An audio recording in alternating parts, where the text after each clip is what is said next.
اگر شب قدر مل جائے تو کیا مانگیں؟ یہ بھی سیکھنے والی بات ہے کہ نہیں؟ امی عائشہ صدیقہ رضی اللہ تعالی عنہا انہوں نے بھی پوچھا ہے اللہ کے نبی کتنا بڑا احسان ہے امی عائشہ کا امت کے اوپر کہ ہمارے لیے آسانی کر دی. پوچھا ہے اللہ کے نبی اگر مجھے شب قدر مل جائے، لیلۃ القدر مل جائے تو میں کیا کروں؟ نبی علیہ السلام نے ارشاد فرمایا کہ عائشہ اگر تم لیلۃ القدر کو پاؤ تو یہ دعا مانگ لینا، اللہم انک عفو تحب العفو فاعف عنی، اللہم انک عفو تحب العفو فاعف عنی، اے اللہ آپ تو معاف کرنے والے ہیں، معافی کو پسند فرماتے ہیں، تو میرے اللہ مجھے بھی معاف کر دیجیے. تو شب قدر اگر مل جائے تو کیا کرے؟ انسان اپنے گناہوں کی معافی مانگے، اے اللہ مجھے معاف کر دیجیے. تو اس کو ہم کئی دفعہ مانگے. اس کے علاوہ استغفار، استغفر اللہ ربی من کل ذنب واتوب الیہ، درود شریف، تلاوت قرآن پاک، آیت کریمہ لا الہ الا انت سبحانک انی کنت من الظالمین. کچھ دیر تو ہم یہ ذکر اذکار کر لیں، کچھ اگر تلاوت کا موقع ملے قرآن پاک کی تو وہ کر لیں، اور کچھ وقت 2 رکعت 4 رکعت 6 یا 8 رکعت اگر تہجد پڑھ لیں تو تہجد کی نماز بھی پڑھ لیں. اور اس کے علاوہ دعاؤں کے اندر بھی اہتمام، اپنی زبان سے مانگیں، جو مرضی مانگیں. تو یقیناً اگر ہم نے آخری 10 راتوں میں یہ عمل روز کر لیا یا بالخصوص طاق راتوں میں کر لیا تو یہ ہمیں مل جائے گی.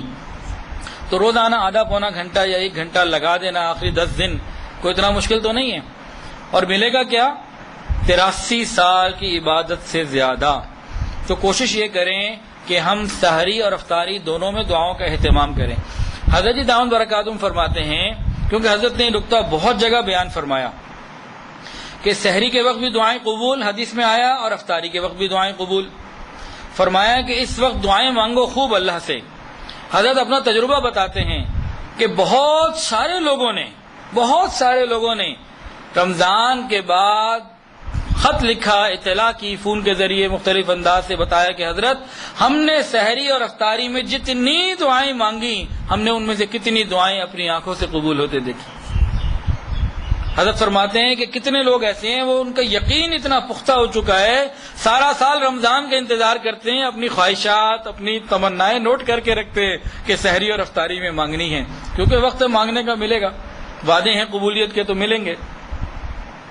اگر اس نقطے کو ہم نے سمجھ لیا، سحری کے وقت اور افطاری کے وقت خوب دعائیں مانگتے رہے، تو یاد رکھیں ہمیں سارا سال اللہ کے غیر کے پاس جانے کی ضرورت نہیں پڑے گی، کسی عامل کے پاس جانے کی ضرورت نہیں پڑے گی، کسی سفلی عمل کی ضرورت نہیں پڑے گی، کسی تعویذ گنڈے کی ضرورت نہیں پڑے گی.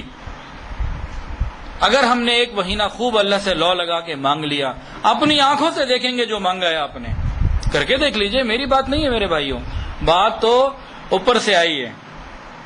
سحری کے وقت دعائیں قبول، شب قدر میں دعائیں قبول، تو ہم روز ہی اچھے انداز سے گزاریں. آخری عشرے کے اندر سحری کا جو وقت ہے آدھا پونا گھنٹہ دعاؤں میں لگائیں.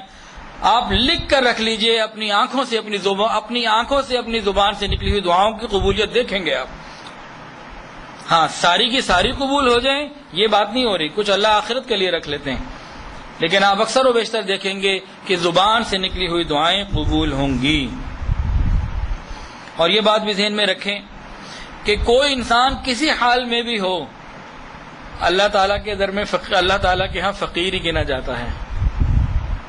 کوئی امیر ہو، کروڑ پتی نہیں، ارب پتی، کھرب پتی بھی ہو، اللہ کے سامنے محتاج اور فقیر ہی ہے. تو ہر آدمی مانگے. بعض لوگ کہتے ہیں جی ہمارے پاس دنیا کا مال بہت ہے تو بس ہمیں اور کچھ نہیں مانگنا، بس نماز پڑھ لے. ایک خاتون نے حضرت کو فون کیا، کہنے لگی بس میں نماز تو پڑھ لیتی ہوں، عبادات تو کر لوں، دعائیں نہیں مانگتی. بھئی آپ دعائیں کیوں نہیں مانگتی؟ تو اللہ کا دیا سب کچھ موجود ہے، مجھے مانگنے کی کیا ضرورت؟ تو یہ بہت برا عمل ہے. تو ایسا نہیں ہونا چاہیے، ہم ہر وقت اللہ کے محتاج ہیں. دیکھیں یا تو انسان نیک ہوگا یا گناہ گار ہوگا. اگر نیک ہے تو قبولیت اعمال کے لیے دامن پھیلانا بھی تو پڑے گا نا.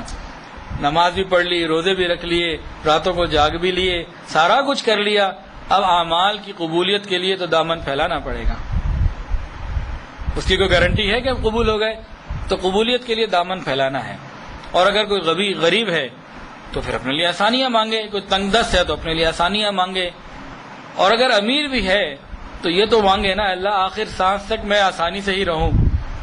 آج اگر مال ہے کل واپس چلا جائے، کیونکہ جو پروردگار دینا جانتا ہے وہ لینا بھی جانتا ہے۔ تو اگر کوئی امیر آدمی ہے، کسی کے پاس نعمتیں ہیں، اگر یہ شکر ادا کرے گا تو یہ مال اس کے پاس موجود رہے گا۔ قرآن کے اندر آتا ہے لئن شکرتم لازیدنکم، جب تم شکر ادا کرو گے تو ہم تمہاری نعمتوں میں اضافہ کر دیں گے۔ تو جتنی نعمتیں ہمارے پاس موجود ہیں ہم ان کا شکر ادا کرنا شروع کر دیں تاکہ اللہ تعالیٰ ان نعمتوں کو ہمارے پاس دوام عطا فرما دیں۔